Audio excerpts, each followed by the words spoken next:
This is Chandler Parsons of the Dallas Mavericks. When I'm not playing basketball,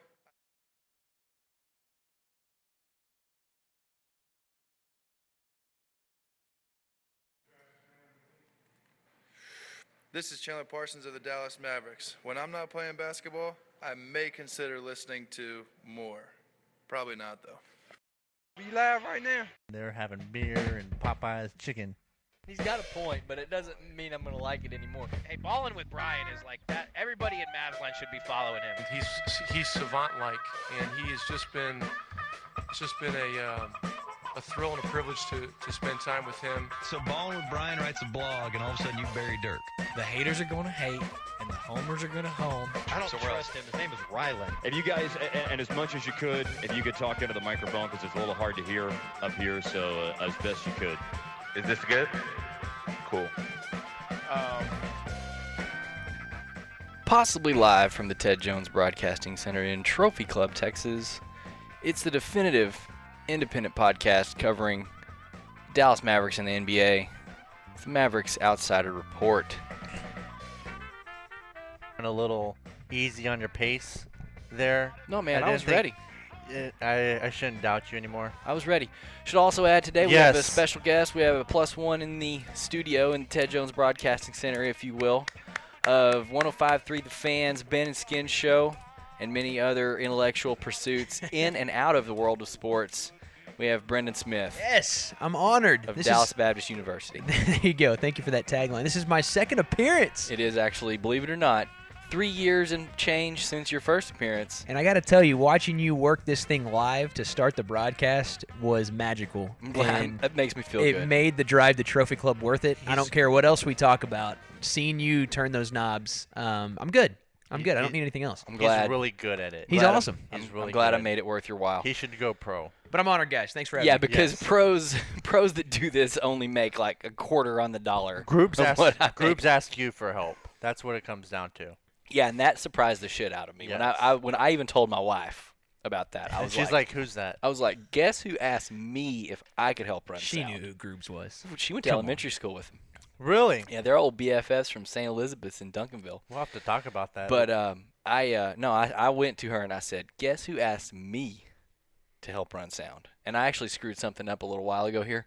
So the first 30 or 40 seconds of this broadcast might kind of suck, but we're back now. We've just done we some start new, low. We've just done some new equipment upgrades and changes, and so It's 2014. I'm not folks. 100% used to it, but We'll keep those expectations low. Yes. You know, disappoint people up front, and then they're surprised when things go And well they're later. like, man, this Yep. got better as it went along. yep. Episode yeah. 89 I almost said it was 90. of the Mavericks before. Outsider Report here on Thursday, October 2nd. Is it second or the third? 2nd. Man. 2014, Year of the Mind +2. Shocked as hell that it's October, but that's a good thing because it means basketball's right around the corner. It's 5 days away.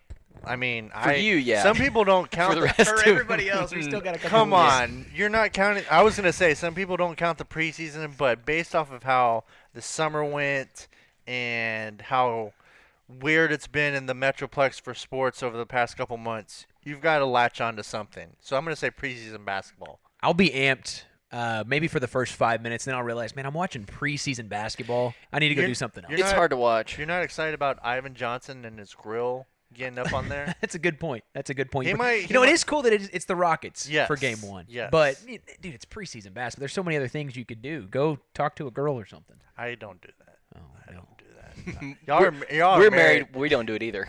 That's true. You have someone automatically you talk to. I talk She to myself. sleeps a lot. Yeah. So yeah, we've got a bunch of stuff to talk about to get ready. This is your preseason preview of sorts.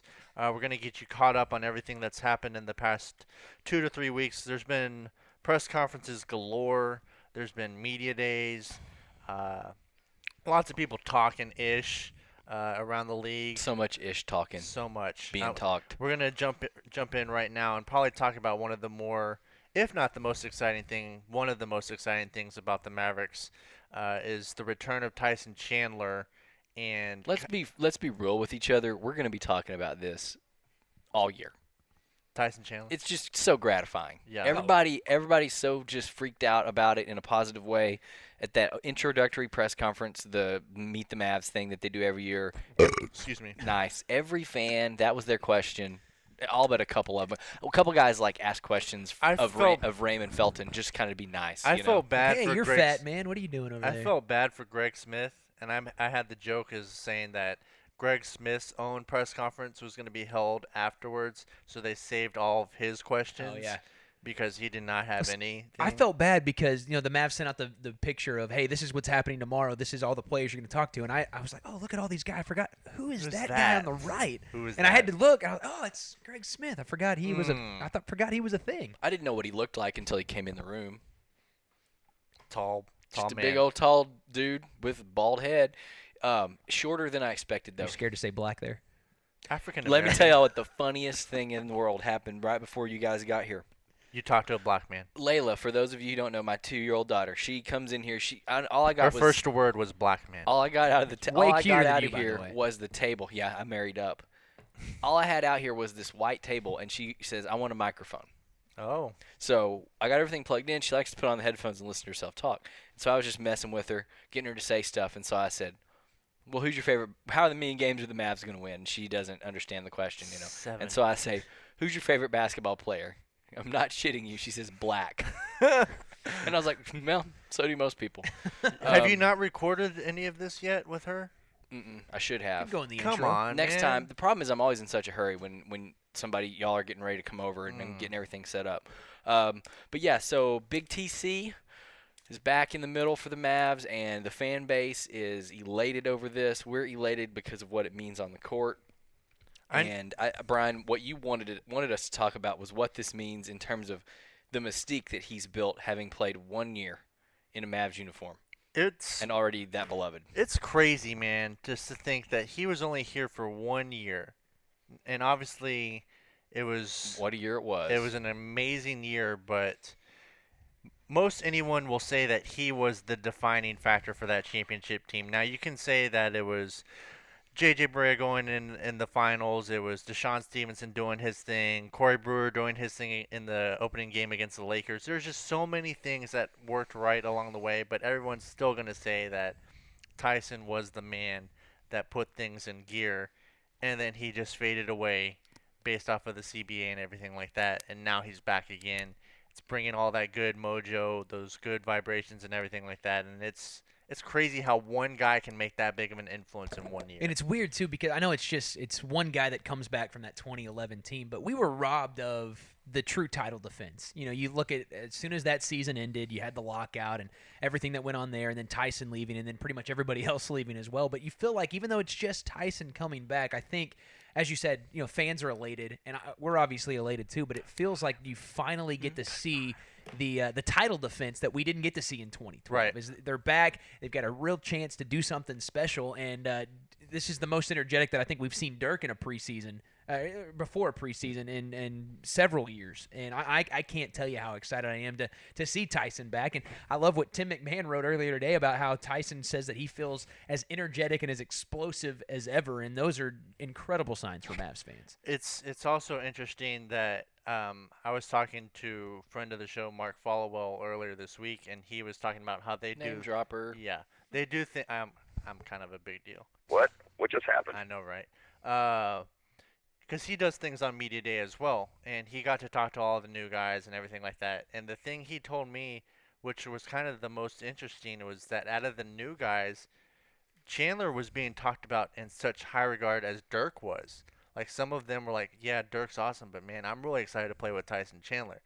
So that just goes to show how big of an influence this guy is and can be. And to hear from him that other players are that amped to play with him, even though there's been 3 years of muck in New York, that just speaks volumes for how big of an influence he can be in that locker room. You want that cut? Yeah. Give me cut 5, which is Carlisle on Tyson Chandler on MavericksOutsiderReport.com. So weird being on this TikTok. side of the silence. TikTok. I normally have Ben and Skin staring at me right now. No, They would be yelling at you probably. I'm looking right at it It's talking. in Google Docs, and it's just not playing, and I don't know why, and I can't explain it. So I'll tell you what I'm going to do. I'm going to download it, and the internet is being bizarrely slow. Like, It's because it's October. I'd be shocked if our stream quality is really good, because for some reason the internet is it's like just super slow. I don't know what's going on.